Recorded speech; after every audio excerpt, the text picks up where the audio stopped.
Hello and welcome to the first Div Orientation we will be giving today. My apologies for the lateness of it. I had to take some time to fix the video itself, and I couldn't figure out how exactly OBS worked, but I'm figuring it out. It's a learning process. I wish we could have these meetings in person, but we can't. How sadly, we can't have these in person. Anyway, what is the div? Well, that's what we're about to discuss. This is a Google Slides informational presentation by your founder and leader, Dump Truck, me. What is this religion? We are a group of people who are good in good ways and bad in bad. We follow the law unless those laws are stupid. We care for the earth, but not like PETA. We don't like PETA. We work towards what is morally right and try to be open-minded to all. We believe in science, acceptance, and creating environments for good to thrive and to rid evil. We also believe in climate change, and we want it to stop. We've tried asking nicely, and it won't. It's not working, and I tried doing it physically, and it just won't work. We're trying to figure it out, but we'll get it done. We'll get it done. So, the div is still in process of being discovered, and a book of worship is not yet to be made. But please be patient, as the rules may change. Stay tuned for stories to be written. Will be told in later presentations. So our first special date is January 1st, which is Coldy Day, where you have to go out and enjoy a cold activity. Whether you're in a warm climate or a cold climate, put an ice cube in your mouth, go sledding, sit in a cold bath, enjoy the cold weather, have cold toes for a second, do something that's cold. Second one is February 15th, Cheap Chocolate Day. You must go out and buy a piece of lovely discounted chocolate for yourself and another friend on this day. Thankfully, this is the day after, not Thanksgiving, but Valentine's Day. This is a day after Valentine's Day, so chocolate will generally be discounted. So go out and buy yourself and a friend some cheap chocolate. March 13th, Treat Oneself Day. This is a day that if you have a special hat that you've been always wanting to buy, or you've been dreaming of getting something, go out and get that. Just treat yourself, man. April 29th, Arbor Day. Please go into the woods and smell a tree. Clean up any garbage around it to purify it for the wolf Alex to pee on that tree. May 1st, Punch Your Twin Day. Do you know which twin? Punch them. June 5th, a day in celebration of our wet master. We must do water activities all day and drink only water and milk. And by water activities, I mean go out and play in the sprinkler. You have a neighbor that you don't like their lawn, put a sprinkler in their lawn, make their lawn muddy, and then trample in cleats around it. It'll be so much fun, trust me. August 20th, Minor Deity Day. Take the time to educate yourself on the Div's fantastic minor deities. We have some lovely deities here, so please take that time and get to know them. Special dates continued. We have September 18th, Wife Swap Day. Either watch the marathon of Wife Swap, or your wife will wake up in another person's house having to take care of their son's piano lessons. It's very scary. October 31st, Halloween. Throw a party, go to a party, TP a house, or just be mischievous. Throw an egg at your neighbor John, who you do not like. I do not like you, John. November 1st, Remember Day. This is a day that you must take out old photo books, look at your first grade picture, and laugh at how ugly you were.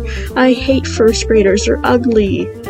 That's not me saying, that's just, we'll just ignore that. December 24th, let's not talk about Michael Bublé Day. I prefer it to be every day, but, this is a religion, not an opinion piece, so... December 25th, Capitalizing on Your Family's Generosity Day. It's just Christmas, but without church. The rules. Number 1. Find a penny, pick it up all day long, you'll have good luck. This is very important. Also, take into account that if you do find a penny, it has to be heads up. And you have to flip that penny over if it's not heads up. Let's say you find a penny, it's on its tail side. You have to flip it over to the head side. You don't get to pick it up. You have to leave it for somebody else so that they can come along and have good luck. Number 2, stay hydrated. This would be number 1, but I find pennies very fascinating. So it's number 2. Number 3, if a friend is found dehydrated, pray to your local milk jug for their saving.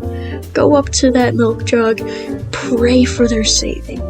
This could be either almond milk or a milk substitute if you're lactose intolerant. And just go up to it and say, my friend has been horribly dehydrated lately. They need hydration.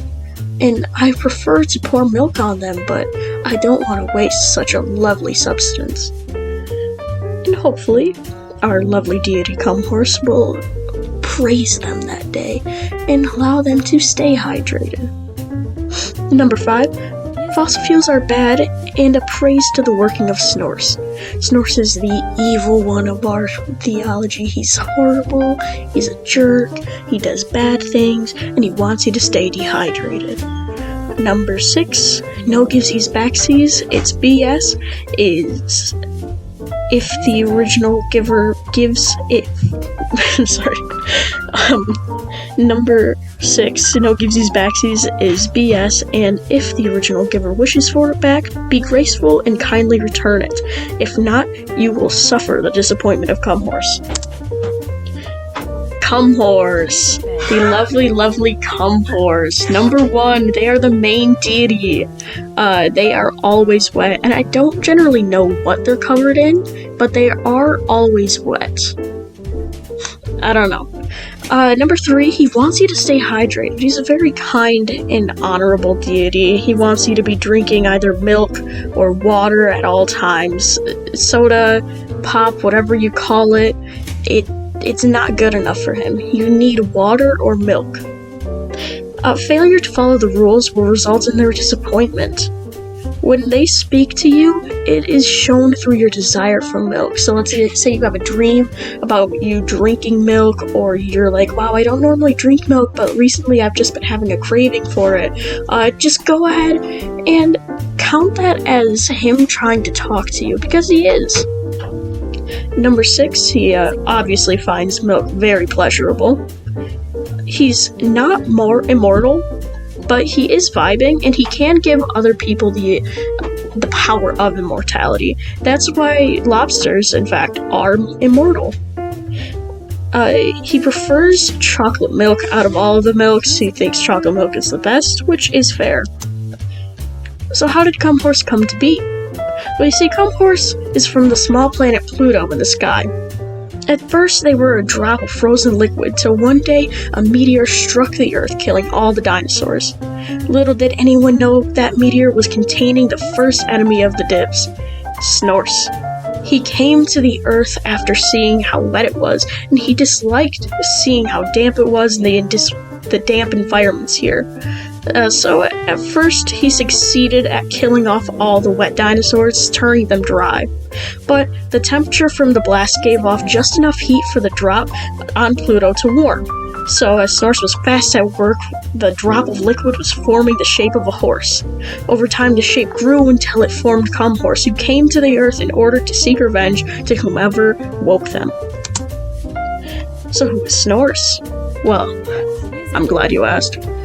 You see, Snorse is the opposite of Comhorse. He's always dry, he wants you to be dehydrated, he feels nothing. He feels absolute nothing. When his mother died, he didn't care. He wasn't happy, he wasn't sad, he was just there. And I don't think Snorse has ever felt anything in his life. Number 5. He likes to eat the sand from your reptile's enclosure. Yes, the sand that you paid good money for is in his stomach. Number 6. He finds it interesting when your goldfish dies. Once again, he doesn't feel anything, but he does find it interesting. Number 7. He wants climate change to continue. Global warming was his plan from the start. Number 8. He really likes Jeff Bezos and admires his work for the cause.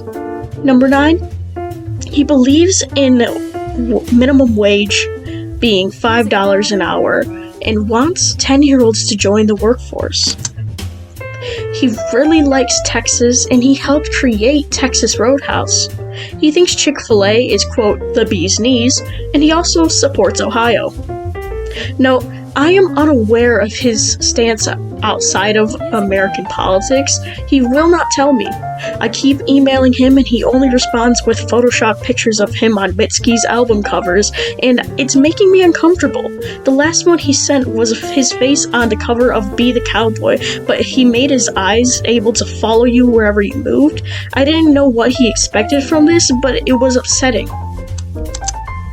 Some minor deities. We have Lily, the rabbit, who created the Arctic. She's a villain.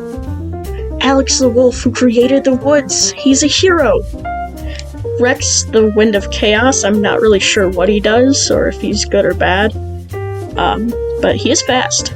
Nigel the fish, who created the lakes. He is also a hero. Ashton the fish, who created the ocean and dolphins. He's a hero for the oceans, the villain for the dolphins. Jasper, Sammy, and Bucky, the 3 cats of human development, and guides one's childhood into adulthood. Spock, Celery, Charlie, Snoochie, Kirk, Scott, and Leslie, the fish creators of the 7 seas. And please note that all of these deities have not been discovered yet, and not all creation is known by the divs. Also, these are their English names. Any other names I am unable to translate. The creation of humans. When Cumhorse came to the Earth, they were seeking to fight whoever woke them. They found that it was none other than Snorse, so they fought for days, the power of Cumhorse creating a great flood, and the evil powers of Snorse creating deserts. In the tussle of all this, humans were created from the heat and wet, which is why our bodies are formed of water and stardust. Soon the deities grew tired and decided on a truce, with Cumhorse traveling the globe and speaking to all, and Snorse residing in Texas, vacationing with Ted Cruz. As for the end of humans, it seems quite near. With Snorse figuring out ways to get the world drier each day, Cumhorse does not know when the day will come, but they are sure to note that it will be by Snorse's doing. So now you know a little bit more about the cult itself, and I hope you enjoyed this lovely orientation. So my apologies for not having an orientation or having this video last week. I had to create this, and I've been having some issues recording, but that'll be okay. We'll figure it out. It's a learning process. So I will see you next Sunday, hopefully.